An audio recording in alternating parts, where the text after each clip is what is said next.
मेघना श्यामलाल और सुजाता की इकलौती औलाद थी, इसलिए वो लाडली भी थी। उसके पिता श्यामलाल किताबों की दुकान चलाते थे। मेघना भी अपनी पढ़ाई पूरी करके अब अपने पिता के साथ ही दुकान पर बैठती थी। मेघना बेटी, ला तेरे बालों में तेल लगा दूं? कितने दिन हुए तूने सिर की मालिश भी नहीं करवाई। लंबे बाल रखने का शौक है पर तेल भी तो लगाया कर। माँ, तुम हो ना मेरे बालों की देख रेख करने वाली, तो मुझे क्यों चिंता होने लगी? अच्छा, ससुराल चली जाएगी तो खुद से ही अपने सारे काम करने होंगे तुझे। क्या माँ, मैं तो वहाँ भी तुम्हें ही ले जाऊंगी। अगले दिन मेघना के पिता दुकान की किताबें और स्टेशनरी खरीदने बड़े बाजार चले जाते हैं। मेघना दुकान पर बैठी होती है। जी, मुझे एक फाइल मिलेगी, बड़ी ऑफिस फाइल। जी, ये 60 रुपए और ये 80 रुपए वाली है। ये 80 रुपए वाली दे दीजिए। ये इस तरह से पेपर नहीं लग पाएंगे, रुकिए मैं आपको पेपर पंचिंग मशीन देती हूँ। थैंक यू वेरी मच, वरना कोई इतनी मदद नहीं करता। वैसे मेरा नाम राजीव है, क्या आपका नाम जान सकता हूँ? जी, मेरा नाम मेघना है। धीरे धीरे मेघना और राजीव दोस्त बन गए और अक्सर एक दूसरे को वक्त देने लगे। और फिर एक दिन, मेघना, विल यू मैरी मी?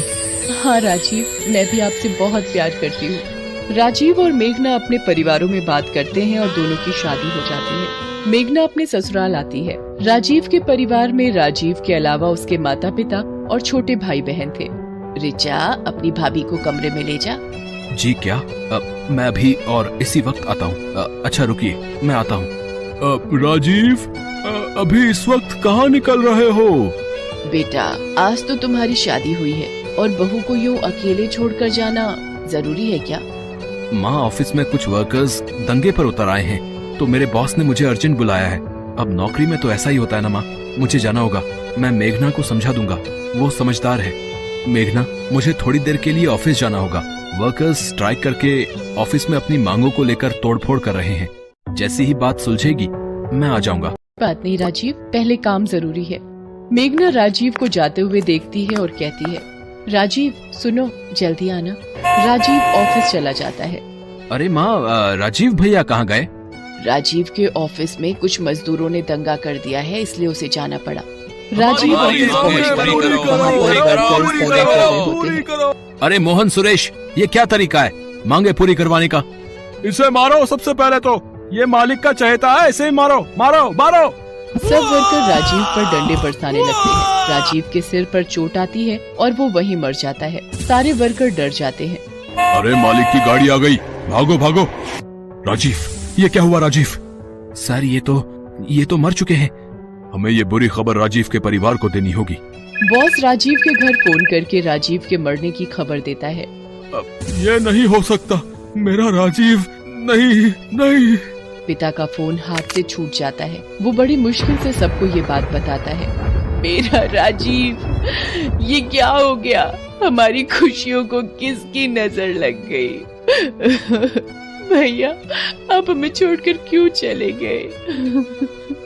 कुछ देर बाद मोहित रोता हुआ राजीव की लाश को घर ले आता है। मेघना तो बिल्कुल शांत हो चुकी थी, मानो उसकी जिंदगी रुक गई हो। राजीव, आप मुझसे वादा करके गए थे कि जल्दी वापस आओगे। आपने वादा तोड़ दिया राजीव, आपने वादा तोड़ दिया। मेघना के माता पिता भी आ जाते हैं। पूरा माहौल सदमे में आ जाता है। राजीव का अंतिम संस्कार हो जाता है। बहन जी, क्या कुछ दिनों के लिए हम मेघना को अपने साथ ले जा सकते हैं? जी ले जाइए, कुछ दिन इसका मन बहल जाएगा। माँ, मुझे कहीं नहीं जाना, मैं यही राजीव की यादों के सहारे रहूंगी। तभी राजीव की बुआ दादी कुछ औरतों के साथ आ जाती है। आशा, ये क्या हो गया? राजीव कितनी छोटी उम्र में चला गया। अब रीति रिवाज के मुताबिक मेघना बहू को राजीव की विधवा बनकर रहना होगा। पर बुआ दादी, मुझे ये सब कुछ नहीं पता, तभी तो इन विधवाओं को लाई हूँ। ये मेघना को सब कुछ समझा देंगी। माँ, ये सब करना क्या जरूरी है? माँ, भाभी के साथ ये सब क्या हो रहा है? ये आजकल के बच्चे हमें बताएंगे रीति रिवाज। चलो, तुम लोग मेघना को सफेद साड़ी पहना लाओ, फिर इसके सिर के बाल उतरवाने हैं। माँ, ये बहुत ज्यादा हो रहा है। भैया के जाने की इतनी बड़ी सजा, इसमें इनकी क्या गलती है? आशा जी, मेरी बच्ची के बाल मत उतरवाइए, मेरी बच्ची ये सहन नहीं कर पाएगी। सब लोग चुपचाप मेघना के साथ होते अन्याय को देख रहे थे। मेघना को सफेद साड़ी पहनाकर चौकी पर बिठा दिया जाता है। नाई मेघना के बाल उतारने के लिए उस्तरा निकालता है। बुआ दादी, क्या ये सब जरूरी है? अभी इसकी उम्र ही क्या है? अब किस्मत ही फूटी हुई है इसकी। विधवा योग था तो अब पूरी जिंदगी विधवा बहू बनकर ही रहना होगा। मेघना रोए जा रही थी। सब लोग उसके साथ ये सब होता देख रहे थे, पर कोई भी उसके लिए कुछ कर नहीं पा रहा था। मेरी बच्ची मेघना, भाभी। मेघना बिल्कुल मायूस हो चुकी थी। उसके आंसू सूख रहे थे। उसकी किस्मत का फैसला भगवान के हाथ में था। तभी मोहित तेजी से मेघना की तरफ जाता है और उसका हाथ पकड़कर घर के मंदिर की तरफ ले जाता है और मंदिर में रखे सिंदूर को मेघना की मांग में भर देता है। सब लोग हैरान रह जाते हैं। ये क्या अनर्थ कर दिया इस लड़के ने? विधवा बहू से शादी कर ली। चलो चलो यहाँ से, कैसे पापियों का घर है। मेघना मोहित को चाटा लगा देती है और कमरे में जाकर फूट फूट कर रोने लगती है। आशा, कहीं न कहीं मोहित ने जो किया है वो ठीक ही तो है। मेघना से शादी करके मोहित ने मेघना की जिंदगी में फिर से रंग भर दिए हैं। अभी उस बेचारी ने देखा ही क्या है।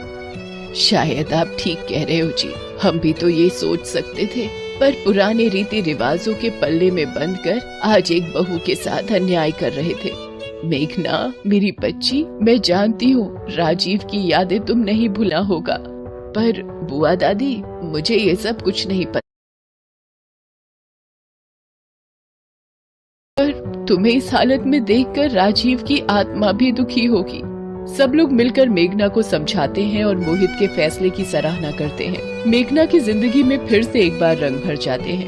एक विधवा बहू की शादी करके खुशियां मेघना की जिंदगी में फिर से दस्तक देती हैं।